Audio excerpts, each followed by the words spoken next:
900 টাকা দিলে 10,000 না, কোনো কোম্পানির প্রমোশনাল অফার নয়। এই অফার খোদ প্রশাসনের।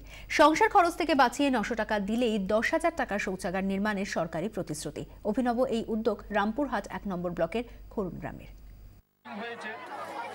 স্বচ্ছ ভারত নির্মল গ্রাম, দেশ ও রাজ্যের সবকটি বাড়িতে শৌচাগার, মোদী মমতা সরকারের ফ্ল্যাগশিপ প্রকল্প। সেই কাজে এবার মাঠে নামলেন রামপুরহাটের বিডিও। টার্গেট বাড়ির মহিলারা, কারণ তাদের হাতেই সংসারের চাবিকাঠি। রামপুরহাট 1 নম্বর ব্লকের খরুন গ্রামের মাঠে হাজির হয়েছিলেন বিডিও নিজে, সঙ্গে দারুণ অফার। 900 টাকা দিলেই কেল্লা ফতে। মডেল শৌচাগার তৈরির জন্য মিলল 10,000 টাকার সরকারি অনুদান, সঙ্গে উন্নত প্রযুক্তির শৌচাগার তৈরির অঙ্গীকার। 900 টাকা দিলে যে রুরাল স্যানিটারি মার্ট আছে তারা বেনিফিশিয়ারির বাড়িতে 10,900 টাকার একটা মডেল টয়লেট করে দেবে। এমন সুযোগ পেয়ে উচ্ছ্বসিত মহিলারা মহকুমা শাসকের আবেদনে সাড়া দিলেন খরুন গ্রামের প্রায় 100-রও বেশি মহিলা।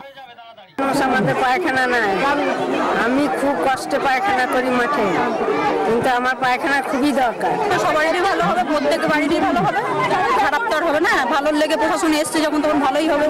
গ্রামের 100টি বাড়িতে শৌচাগার নির্মাণের প্রতিশ্রুতি। নির্মল গ্রামের পথে আরও এক কদম। ব্যুরো রিপোর্ট, 24 ঘন্টা।